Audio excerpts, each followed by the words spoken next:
These are some answers to a few questions posted to our Google form for iPad Media Camp on June the 25th, 2012. The first question is, how do you make a QR code? Well, there are several different ways to do that, and if you go to the resources for our iPad Media Camp curriculum, you will see this link that is here for the free QR code creator website. Actually just found that by Googling generate QR code, and there are several. The first step is to go ahead and identify the web page if you want to make a link where you want to record your QR code. And so up here at the top, you can see there's a link. And when you click and hold down the mouse, you should get a menu that looks like this. And you're going to want to click Select All to choose the entire address. The next thing that you're going to want to do is you're going to select the copy option that you'll see. And that's going to copy that link on your iPad within your Safari web browser to your computer, your iPad's clipboard, which is a temporary place that it'll keep that in. After you copy it, you're going to be able to paste it into the QR code website. And so I've just clicked inside this box, and I'm holding down my finger so that I get this choice to go ahead and paste that. After it's pasted, you're going to choose the size that you like. In this case, I've chosen the largest size, 500 by 500. And then you're going to go ahead and click this button that says Create QR Code. After that, you're going to see the QR code actually displayed, and you can copy that, save that, and do whatever you would like to with it. You can put that into a presentation so that you can share that on a screen, and students will be able to use their QR code reader and go to the web link that you have used to create that code. The next question is, why do I need to buy an iPad? Well, of course, you don't need to buy an iPad, but I would say relative to other kinds of e-readers like the Kindle or the Kindle Fire or the Nook, the iPad, because of the hundreds of thousands of apps that are available, is a tool that is good for content creation as well as content consumption. And that's definitely the focus that we're having with our iPad Media Camp, is how can we create media and share it with others. And I think at this point you can do that better with an iPad than with any other kind of tablet device. And it could even be argued that in many ways you can do it better with an iPad than you can even with a laptop, because of the ways that the apps reduce the number of clicks it takes to do many things, like create narrated slideshows and videos, as we're doing in our first 2 days of iPad Media Camp, and also ebooks, as we'll do in day 3. The next question is there money available in our district budget to get a projector or a projection machine? Well, I don't know what our budgets are. I do know that each classroom ideally needs to have some kind of a projection device, and that would either be a projector mounted in the ceiling or a large screen format television, so that you would be able to share, your computer, your iPad, whatever screen that you are needing to share. You'll be able to do that with students. So I know there are different funds in different buildings through PTAs. I think that's a very good question to raise with your campus principal and talk a little bit about your priorities and how you all as a campus plan to get a projection device in everybody's room. My personal opinion is that every classroom absolutely needs a projection device. So that would be a good thing to take up with your principal and find out kind of what the building plan is for getting some kind of projection device or large format television in every classroom. The next question is, after this class is over, iPad Media Camp, can we ask other questions? And yes, you absolutely can. If you're in UConn schools seeing this slideshow, certainly my email address is accessible. You can just type Wes in our Google mail, our Gmail for the district, and send me an email. We also do, of course, have our technology support staff, and they're supporting multiple platforms now, not just desktop computers, lab computers, libraries, and laptops that teachers have, but also iPads. And we do have personal devices, and so there is question about, well, this is a personal device or an individual device, but we definitely are, as a district, supporting iPads, and I'm sure there's going to be quite a bit more training that will be made available, not only about using laptops, but using iPads as well. So you'll be able to do that through the professional development department, as well as through technology support, to ask questions and get those answered. The next question has to do with the Show Me app, and if we need to create new email accounts. And Show Me is one of the apps that we use today to create our narrated slideshows. And when you create an account on showme.com, it's going to ask you for your email address. You certainly can use your school email account to create that, but you also, and that's what this little article that I've made a screenshot of highlights, you can create some other email addresses with your account.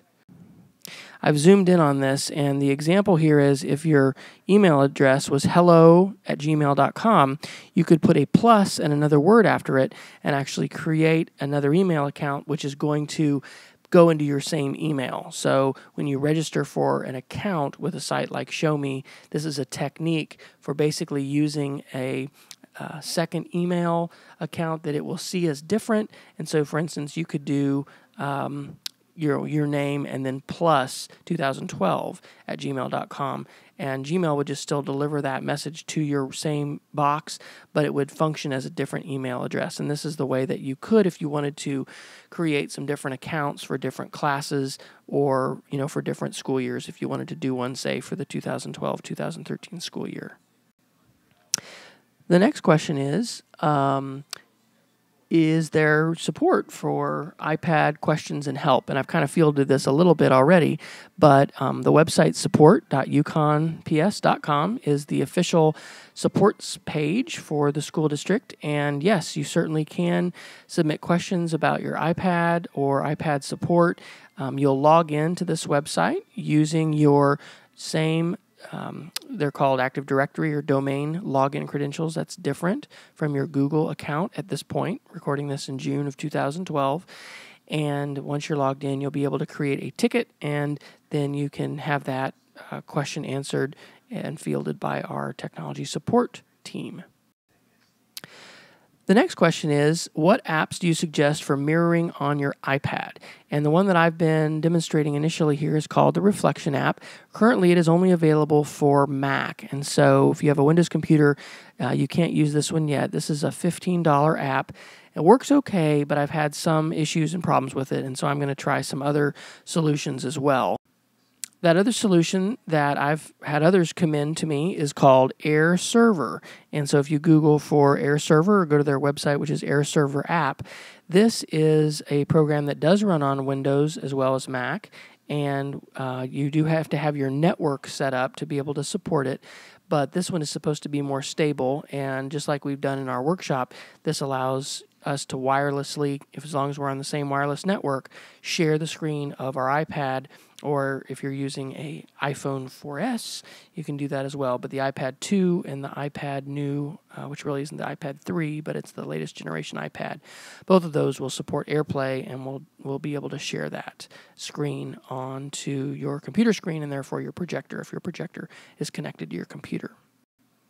The last option is to actually buy an Apple TV. I mentioned that the Reflection app was $15. I think that the Airserver app is about that much, but an Apple TV is more expensive. It is $100, and it's a little bit complicated if you just have a projector, because it doesn't have a regular connection to most projectors. It doesn't have what's called a VGA connection. It doesn't have that. So it's going to, it's going to depend on the situation with the projector and television that you have. I've definitely used the Apple TV quite a bit, and for instance, if you've got a flat screen TV, it's a great solution, but it's a little bit more expensive. Those are the three options I know of now for being able to wirelessly share your iPad screen.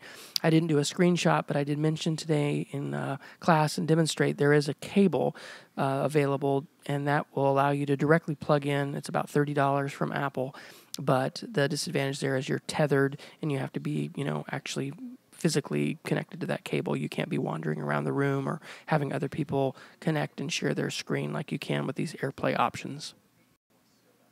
The next question is, will there be iPad carts available for checkout in the schools in the district? And, I'm recording this in June of 2012. And, currently we have 4 different carts on 4 different campuses in the district, and there are some grants that have been secured by some folks, and there's some other carts that'll be obtained. I definitely think there are plans to try. I guess this isn't actually an iPad cart that I'm showing. This is one for MacBook, but this company, Bretford, makes them for for iPads as well. The hope is that there are going to be more, but I certainly don't think that in the 2012-2013 school year, there's going to be an iPad cart on every campus for everybody to be able to check out. Hopefully, we're going to be going to a direction where at some grade level, all students are going to have devices, and whether that's an iPad or a laptop, all of that remains to be seen.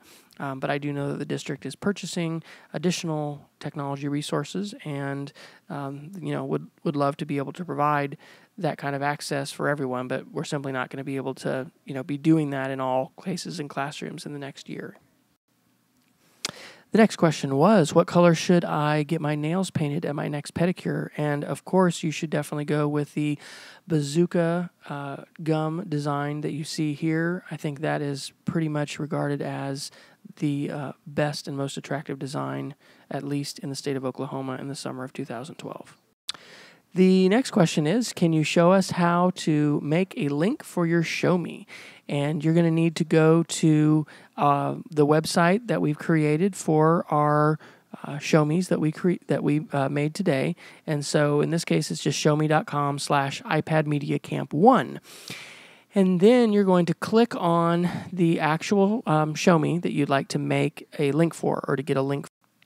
After you click on that, at the very top of the page, that is the link to the Show Me that you can copy and put on a web page. You could email that. You could make a QR code for that. But you're going to copy that address, and it's going to allow you to, directly bring other people to that specific narrated slideshow or screencast. You also can come over here and click this link, which is the embed link, and it'll give you that code that you can put on your blog or other site. This actually shows you the embed code, so once you click on that, it looks scary, but you can just copy and paste that, and you can put that onto your website and allow people to play it without leaving your website. The last question is, when apps are purchased by the school district, is the purchase for the district or just the school? And are all apps purchased in the district available to everyone? And to the best of my knowledge, the apps that are purchased are for specific devices, and we don't have something like being able to purchase an app and it's available for the whole district. There's not a site license that you can get, for instance, for Explain Everything, the app that I'm using here. You can't buy it once and say, that can be used on every computer. Some apps are discounted. There is what's called a volume purchasing I was going to say system, but it's volume purchasing for apps, and that can give a discount. But basically, it's on a iPad by iPad basis, and when you have a cart, generally you're going to purchase an app for all of the iPads that are in that cart. So that's probably 20 or 30 licenses that you're going to have, and that definitely gets expensive. So the purchases are managed by whoever's in charge of that cart for the school and has responsibility for that. And, thankfully there's a lot of free apps that are really good, but there definitely are apps that are worth paying for. And so it's a matter of deciding, what apps are we going to purchase. And that's a process of trying things out and creating with them and getting feedback and seeing how that works with students. And hopefully some of the apps that we're using in our iPad Media Camp are inspiring you to think about using them with students as well and seeing the value of being able to use those apps. So those have been some questions and answers for our iPad Media Camp. I hope that's been helpful. And if you would like to learn more, you can visit iPadMediaCamp.com. And I'm going to continue, hopefully, in the months to come to share more workshops like this. And we'll be continuing to post resources, ideas, and links on that site for both participants and others who are interested to utilize.